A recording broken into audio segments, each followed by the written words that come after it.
All right, what's up, guys? Welcome to the very first episode of the Bonos podcast.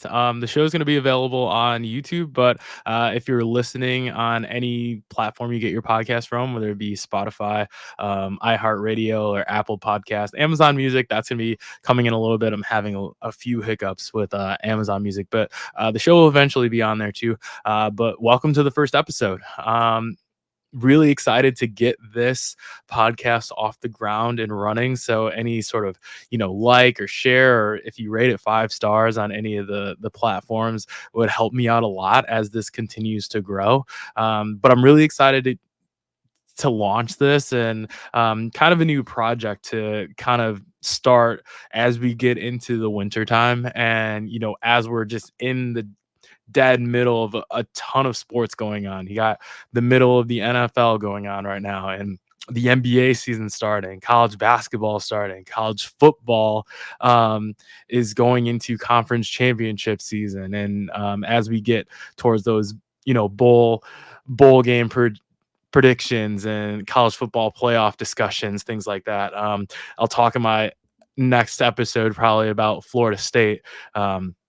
This is my favorite college team, but I'll get into all of my teams in just a second. But there's just so much sports going on right now, and I'm really excited to launch this podcast now to break down a lot of those biggest games in sports. And then there's a lot of news and headlines that you see on Twitter or X, whatever you call it now, or just trending on ESPN or just the internet in general. So I want to give my reactions and my thoughts to those because I have a lot of them. I'm very active on Twitter. I feel like I'm just going to always call it Twitter because that's just what it is to me. It's always been my favorite app.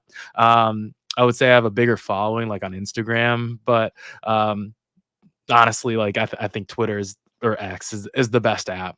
Honestly, and that would be the one app that I would never ever get rid of above everything else. So wanted to talk on this episode a little bit about me, why I started the show, things like that, what my allegiances are in terms of teams. So you can hold me accountable as I progress in this podcast journey on my own. And then break down the Bucks and Celtics game that just happened yesterday. Also, a quick shout out, happy Thanksgiving to all of those who celebrate Thanksgiving. Hope you had all the best food and family time and stuff like that. I didn't go back home to Chicago for like family stuff, but that's all right.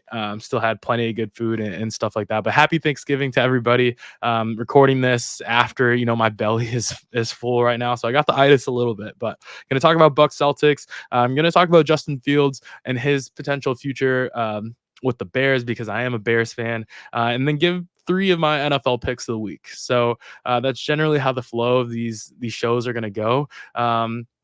But let's start with a little bit about me and what you can expect from the show moving forward. So the main thing is that all of the sports topics and games that I break down and sports picks that I pick at the end or just whatever I talk about, each episode, the goal is to be 30 minutes or less. I said that in my intro when I announced the post, but I wanted to remain true. So I have a timer in the upper left-hand corner of this platform that I'm recording on, StreamYard. Shout out to StreamYard. And so I have a timer of how long this recording is going. So I want it to be 30 minutes for a couple of reasons. One, I think it's easily digestible. 30 minutes, right? You think of a TV show.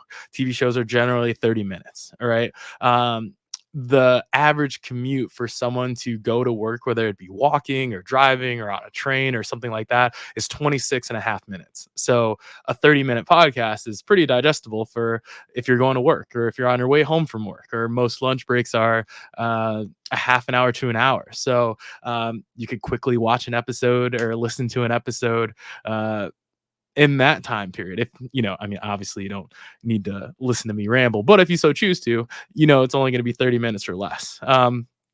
Truthfully, it's also easier to edit. Personally, 30-minute show is much easier to edit than ones who are an hour and a half and 2 hours long. Personally, I love listening to podcasts. I listen to so many. I'm very into dodgeball right now, so I listen to a couple dodgeball podcasts, and I listen to stuff like like Joel Klatt, Part of My Take. I think those guys are really funny. There's just a series of things I like to listen to as I'm cleaning or just hanging out around the house or walking my dogs or anything like that. So, or driving. So I just love podcasts. But so most of you know that I have another podcast called The Cookout with my good friends Adam and Eris, and we talk about sports, obviously, but we talked about music, entertainment. We do funny things like mugshot challenge, and we play like Wordle, Purtle, Weddle, things like that. We rank tier lists of, like, for example, the best Thanksgiving foods from like the S tier to the bottom tiers.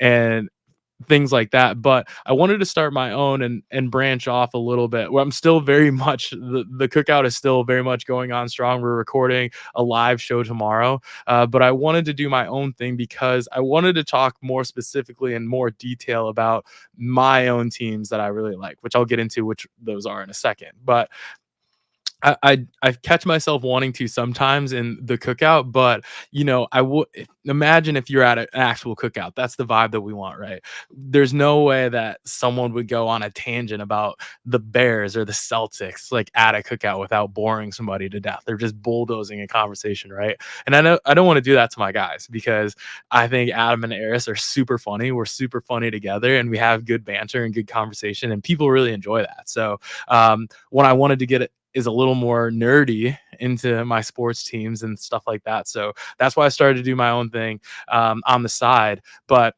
the cookout is definitely still a very much a primary focus, and that show is going nowhere. Only progressing more forward as well. But I wanted to make this show to be able to chop up some clips about current topics, things like that. So I could put them on like TikTok, Instagram Reels, YouTube Shorts, things like that. And then if there's other Celtics fans, Bears fans, and the other teams I'm gonna get into in a second, this is a great place to listen to all of that. But I don't want to limit myself to just the teams that I like. I want to break down other teams that I may not be as big of a fan of, just because I love sports in general. So I'll go into a little bit about me. So sorry, I'm dealing with some hiccups and maybe burping up some food that I had earlier. But so I was born in Rockford, Illinois. Midwest raised, born and raised, born in Rockford, Illinois. We don't call it a suburb, but it's a city outside of Chicago, right? It's about an hour northwest. Yeah, that's right, northwest of Chicago. But due to my parents, they split up early. I bounced between Wicker Park, Chicago, and Rockford, Illinois, basically all my life, right? And then I went to high school in Rockford, but then I went to college in Chicago. So definitely Rockford's home. Chicago is very home to me. And because of that, I am a very much an all Chicago fan in terms of sports. So a Bears fan, sometimes to a fault, right? A Bulls fan first before anything. I I love the Blackhawks as well. Shout out Connor Bedard. We're back slowly. We're getting back. The hurt is still there from Patrick Kane and Jonathan Taves not being around anymore, but Connor Bedard is definitely a band-aid over that pain right now. And then in terms of baseball, I am a North Sider, so I do root for the Cubs. That being said, when the White Sox were in the World Series, they won the World Series in 05-06. I was definitely rooting for them as well, and just an insane playoff run that they went on in terms of pitching and everything else to win that World Series. So I did root for them back then, but I am a Cubs fan first before anything. So after college, I moved to Madison, Wisconsin, and that's why for those watching on YouTube, I have a Wisconsin Badgers shirt on right now. So I lived in Madison, Wisconsin for about 5 years, and then so that is why I'm a Badgers fan.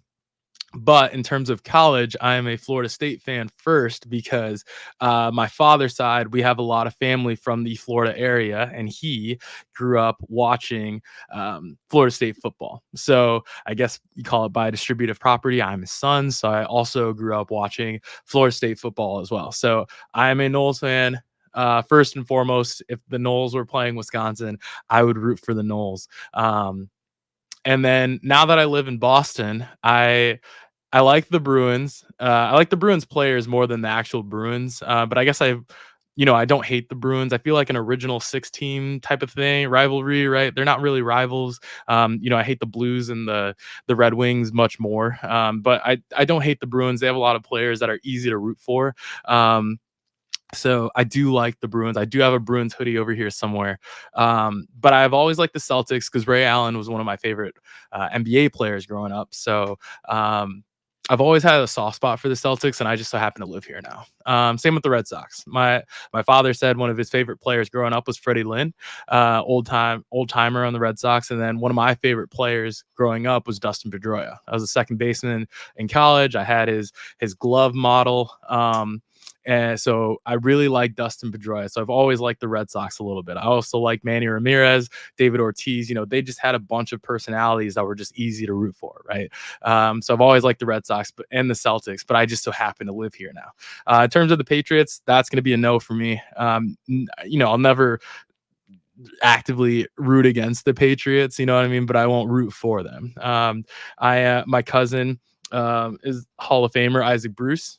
So I'm his second cousin, and he lost one of those Super Bowls to Tom Brady, who won his first one with the Patriots. So that kind of started my Patriot not hate, but dislike. And I just so happen to be around a bunch of Patriots fans now. But they're way easier to be around because as of now, because the Patriots aren't the Patriots of old. But say that they get Caleb Williams or someone like that in the draft coming up, they could be right back. And, I'm going to just have to deal with that again. But I live in Boston now, about a 5-minute walk from TD Garden. In a really good area. I love it out here. It would be really hard for me to move back, I think. But yeah, I love Boston, love the city. I've been here for 5.5 years now. And, I feel like I'm an East Coastie or coaster now. The winters are pretty mild here. I don't have much to complain about outside of, rent is kind of outrageous out here. But yeah, so that's where my teams reside. All Chicago for the most part. I do like the Badgers. I like Florida State as well. And then I like the Celtics, and I like the Red Sox as well. So, but anyway, wanted to first get into the Bucks Celtics game. So I'm recording this on Thursday. The Bucks and Celtics played yesterday, and as I'm breaking down these games, for these episodes, what I started to do is like pull out my notes app on my phone and just start taking notes. So basically what I'm going to do when I break down all these games is just go over the notes that I wrote, and most of them are just clauses, like they're not even full sentences. But I'm going to go through and try and remember what I was meaning when I wrote these down. So let's start here. So we started off with Dame having a slow start, and this has kind of been a theme for the Bucks this season and Damian Lillard in general. So the Bucks and Celtics, like this was their first meeting of the year. I kind of takes this first meeting with a grain of salt because it is early in the year. Not both teams aren't at full strength. Jason Tatum came into the game, didn't know if he was going to play, right? Because he had, they said an illness, or maybe he had a flu. So I was like, this either he's going to score 50 points or he's going to score like 10 points. Ended up with like 20 something, but didn't know if he was going to be around. Chris Middleton is not fully healthy. He's still on a pitch count or a minutes restriction, right? So he wasn't fully available. He did play quite a bit in this game, but just I kind of took, I wanted to see the game. I was really excited for it, but either way, if the Celtics won or the Bucks won, I wasn't gonna pay too much mind to it. I just wanted to see a good game, really. So Damian Lillard's slow start, right? So this has kind of been a theme for the Bucks this year. I think it's a lot of one, Dame getting comfortable in the offense. They're doing a lot of pick and roll on the offensive end, and just getting used to that with a brand new team. I think the early games too, in terms of cardio levels, there was reports that Damian came in not out of shape because he's a professional, right? But in terms of like game speed shape, maybe not all the way there, right? And kind of playing yourself into shape. He's not on the James Harden level where he comes in definitely a little overweight. Damian Lillard is a professional. He's always going to be a professional, but game speed shape is a lot different than actually being in shape. So that slow start has been kind of a theme this year. Next, I have the Celtics shooting threes like crazy. That's just Joe Mazzulla's offense. Just huck up a bunch of threes. And from a numbers perspective, the more threes you get up, the more you're going to make, right? So they shot a bunch of threes early, and they were making threes early. They were shooting over 50% from three in the first quarter and just blitzing the Bucks. I put down Al Horford and Peyton Pritchard. So first off the bench, I mean the Celtics only went three deep on the bench with Sam Hauser, Al Horford, and Peyton Pritchard, right? But they made early impacts in that game to help build that lead to 20 points, in the first half. Al Horford playing really good defense on Giannis. That is also been a theme, like dating back to the playoffs last year when Giannis dunked on Al Horford. And then, that video that was going around of Al Horford be like, yeah, okay, like, let's go. And from then on, he's kind of not, can't say Giannis is getting dominated by Al Horford, right? But in terms of slowing him down and playing well, Al Horford historically plays really well against Giannis and the Bucks. And one worry that I had going into this game, it was because you lost Robert Williams and because you lost Grant Williams. It's like, who is going to take on that assignment of guarding Giannis? And that's really going to fall a lot on Al Horford. I'll talk about Drew Holiday here in a second, but Al Horford, Peyton Pritchard came in, gave really meaningful minutes in terms of offense and defense early on in that game. Peyton Pritchard has been much maligned this year because he got a decent size contract, which I'm going to go on record and say he was worth that money. But from a shooting perspective and a scoring perspective, his shot hasn't fallen consistently. It's been kind of a roller coaster. But I believe in Peyton Pritchard and his shot creation, his shooting. I think he's a great shooter. I think a lot of it is probably mental.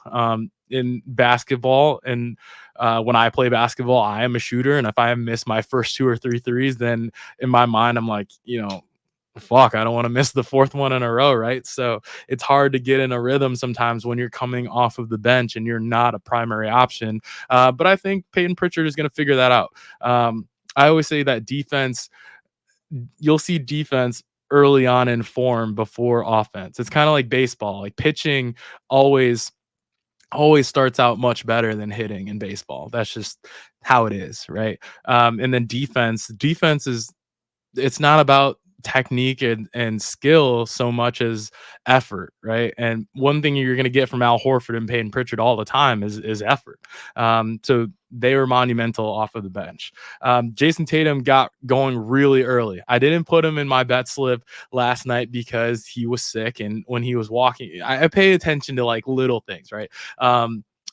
Like his walk down the tunnel, like with his outfit on, like those pregame walks, right, that you see on Instagram or whatnot. He didn't look like himself. So I was like, oh, maybe I should take him off my bet slip. But he got going early, 12 points early on in the first halves, and I thought this was going to be the flu game. Next thing I have is the Bucks half court creation is poor.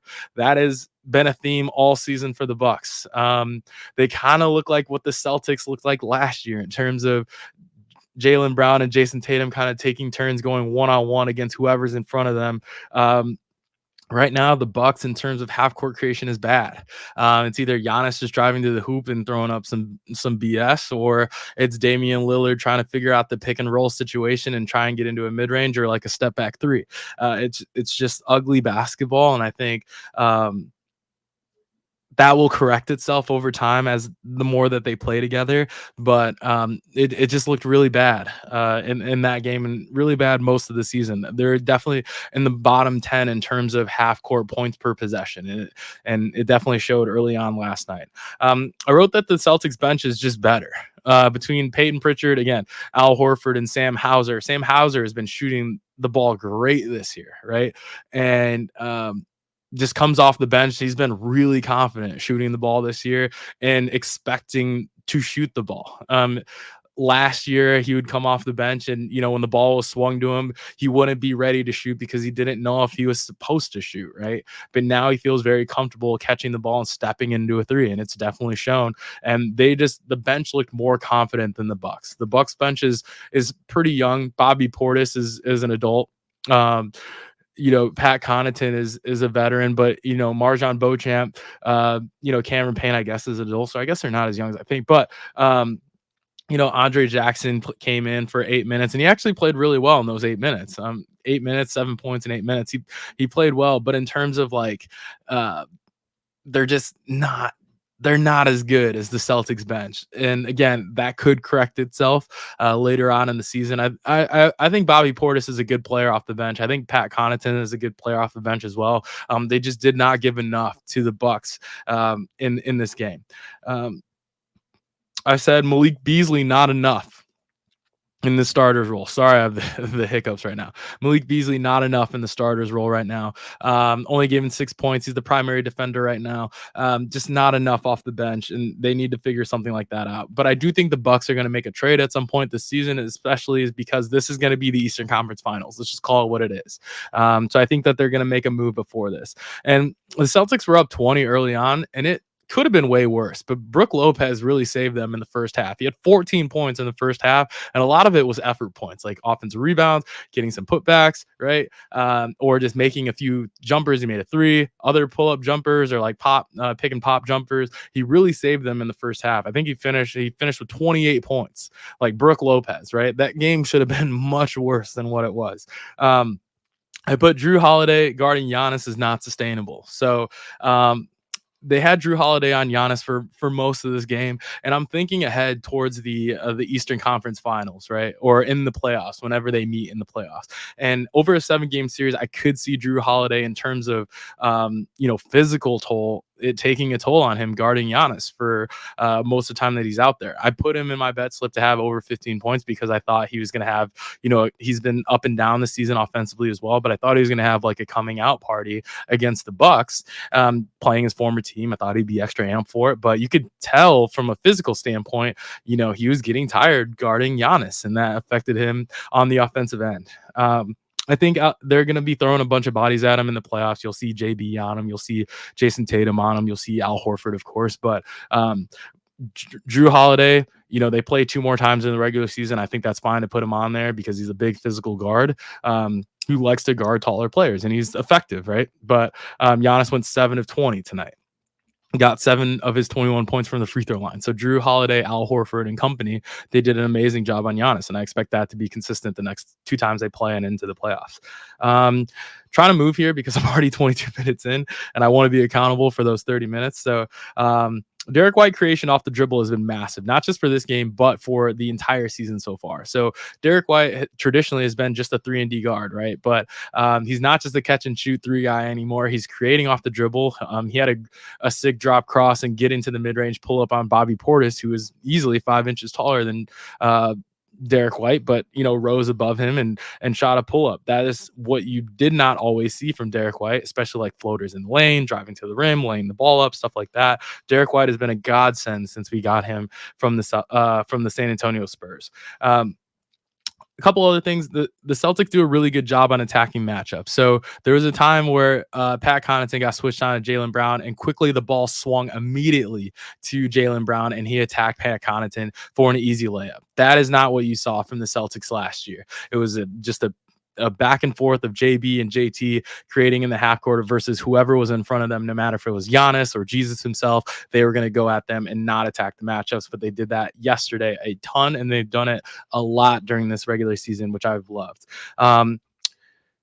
This one stat that really kind of blew my mind was the Celtics started the game 14 of 14 in the restricted area. And when you think of the Bucks defensively, you think of Brook Lopez blocking shots, Giannis blocking shots, Bobby Portis blocking shots. You just think of them as like a very long team, right? So you wouldn't think defensively in the paint, offensively, you're going to get a lot of, open looks, but they're 14 of 14 in the paint. And I think that's because, think about Kristaps Porzingis. Brook Lopez has to guard him out there, right? You have a bunch of shooters around Jaylen Brown and Jason Tatum now that you have to guard, right? So it stretches the defense out very thin to where you can attack the lane now. And, that restricted area is open for layups, pull-ups, floaters. The mid-range is there now when it wasn't really there before. I also like the post-up game from Jason Tatum. They've doubled the post-up opportunities for Jason Tatum, and I think offensively he's looked so much better this year because he's not just either a step-back 3 or just run to the rim and, try and lay the ball up or dunk it. He now has a mid-range game. which he did earlier in his career, and now he's adding more post ups to his game and attacking smaller matchups on him, which he should always be doing. The Celtics also had 7 players in double figures. That is what you want every single game. You'll take that every single game. And one of those, the only person that wasn't in double figures that played last night was Drew Holiday, who is a great offensive option. He was just 1 of 8 from the field, and that's not going to be normal for every game. So we love that. But the Bucks and Celtics play two more times this year. So we'll see how it goes. But I took this game kind of with a grain of salt. But both teams have a lot to work on. All right. So only have a few minutes left, so I don't want to go over. I think I'm going to go over, but you'll have to give me some grace because it's the first episode. But I was explaining myself, right? I was explaining about a little bit about me. We're not going to do that every episode because we don't care about my personal life, right? So let's move on to Justin Fields and the Chicago Bears. So again, I am a big Bears fan. I am also a QB defender to a fault because that's the position that I play, right?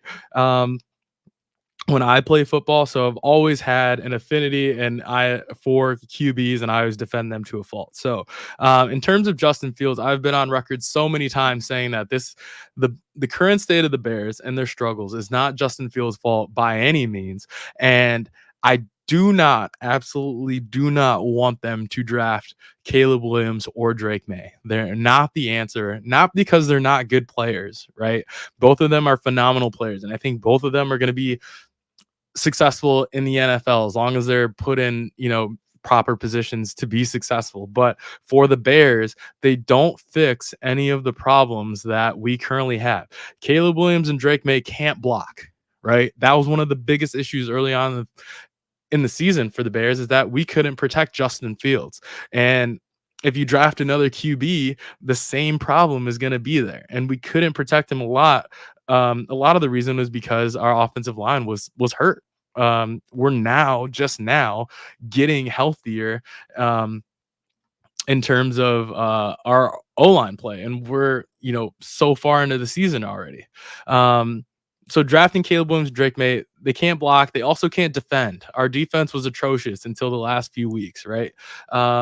Giving up 28 points, late game blunders by a defense. Drake May and Caleb Williams don't fix that. They don't fix our pass rush, which is horrible right now. And well, it was until we got Montez Sweat, and now other players are stepping up. In terms of the draft, we're gonna have a very high draft pick, hopefully number 1 if Carolina keeps losing, right? We'll have a number 1 draft pick. That has to be Marvin Harrison Jr. Has to be. If it's anyone else, might lock myself in a room and just freak out for days because we don't.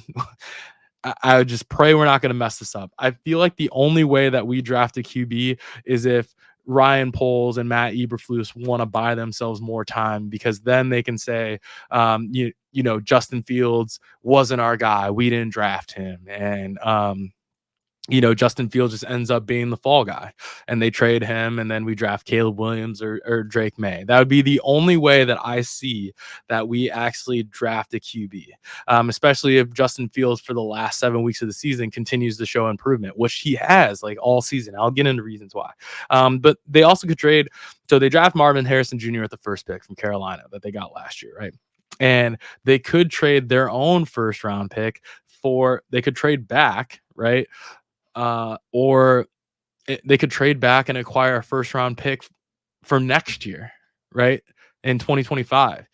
This is a very QB heavy draft.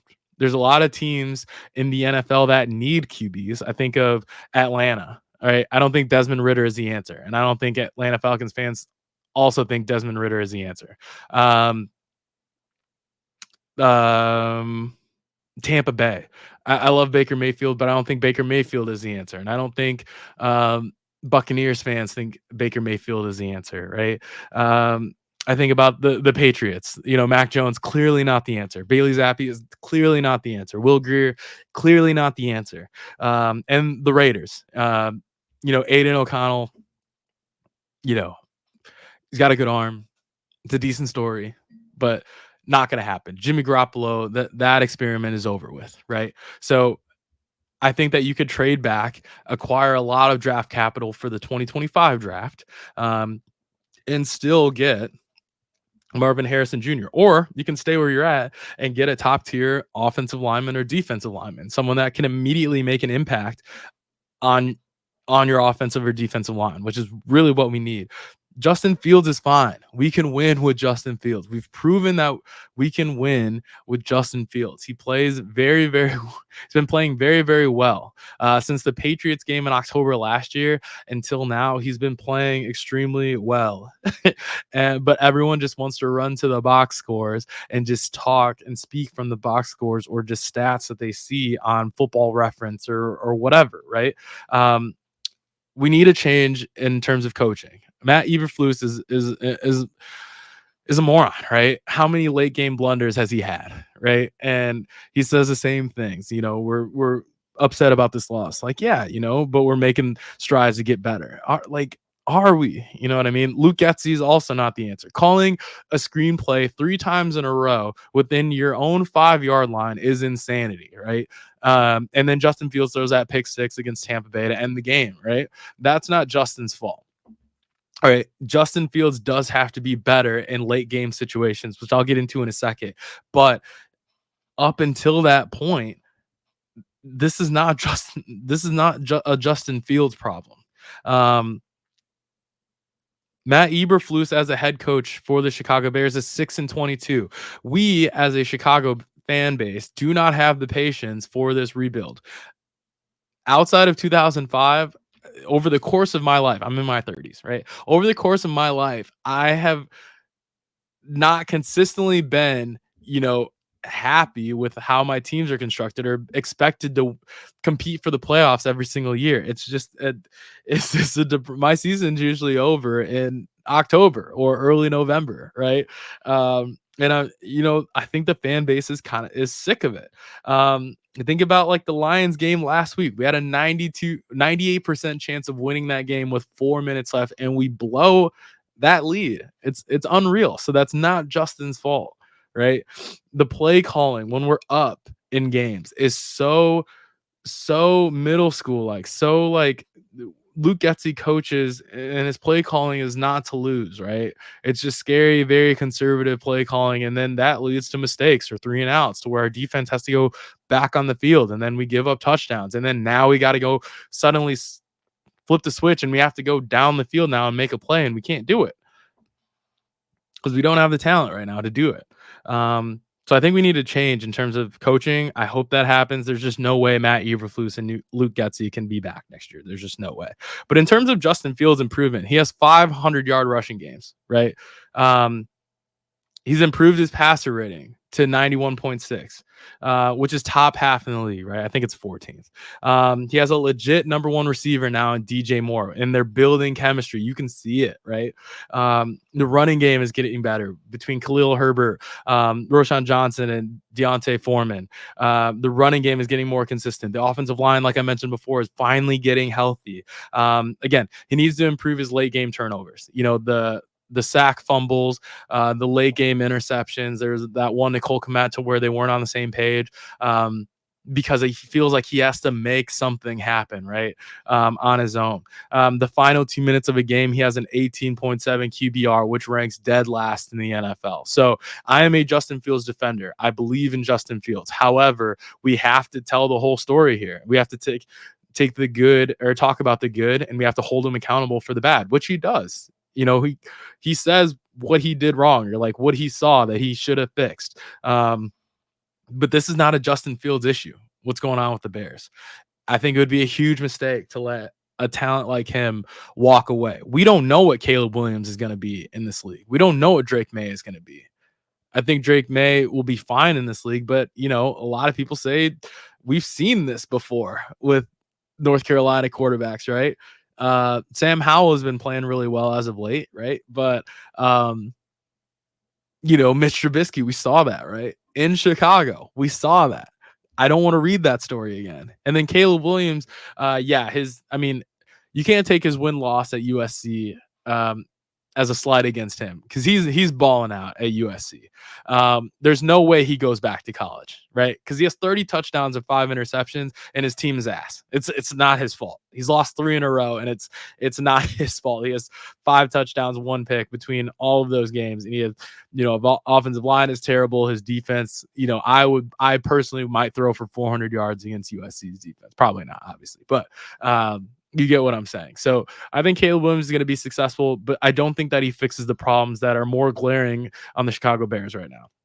I'm already at 35 minutes, so that's all I have on the Bears. I could talk way more for it, but I want to get to the end of the episode because I want to hold myself accountable for the 30 minutes. So again, I apologize for going a little bit over, but again, not going to talk about myself in the future episodes, right?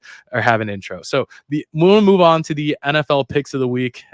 So we've already had the Thanksgiving game, so we won't go over that. But the Sunday games for this week, the 3 picks that I really like. I like the Pats -3.5. Pats are at the Giants. Tommy DeVito, I think, is a funny story, right? But Bill Belichick historically does really well against very, very young QBs. And obviously Tommy DeVito is limited, right? Giants fans, if I ask Adam on the cookout, he would also agree. Tommy DeVito, good story. But I think the Pats, this could be somewhat of a get right game, right? I don't know who's starting for the Pats. I hope it's Mac Jones because I think Mac Jones, he's been pretty bad, but I think he's kind of been dealt a bad hand a little bit, and he's been kind of the fall guy there. When I think he also doesn't have a lot of help. But I think this could be the QB and me defending other QBs. The second game that I have is Eagles -3.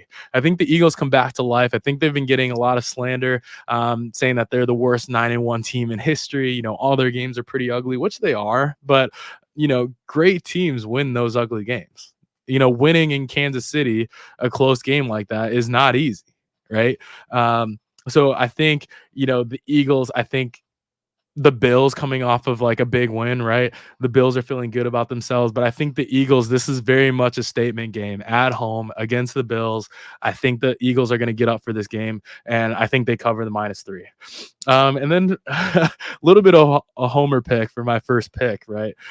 First series of picks, but I do have the Bears money line against the Vikings. I don't want those 3 points. I don't think we're going to need them. I think we're going to win outright.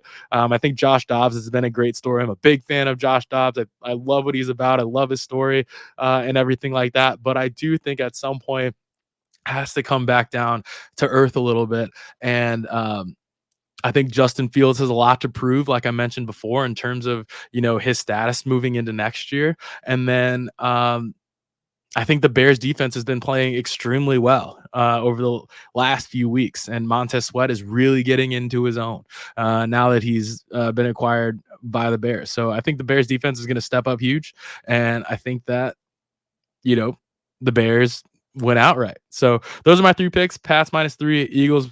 Pats -3.5, Eagles -3, Bears money line. Those are my 3 picks. I use DraftKings, so shout out DraftKings. Not an official sponsor, but shout out DraftKings. And yeah, those are my 3 picks. That's the end of the show. We're about to be at 38 minutes, so I apologize for going a little bit over. I promise on the shows moving forward, they will be 30 minutes or less. But had to do a little intro so you guys have an idea of who I am, right? But we won't have those moving forward. So we will be sticking at 30 minutes moving forward. But thank you for tuning in. If you watch the show on YouTube, drop a like or subscription on YouTube.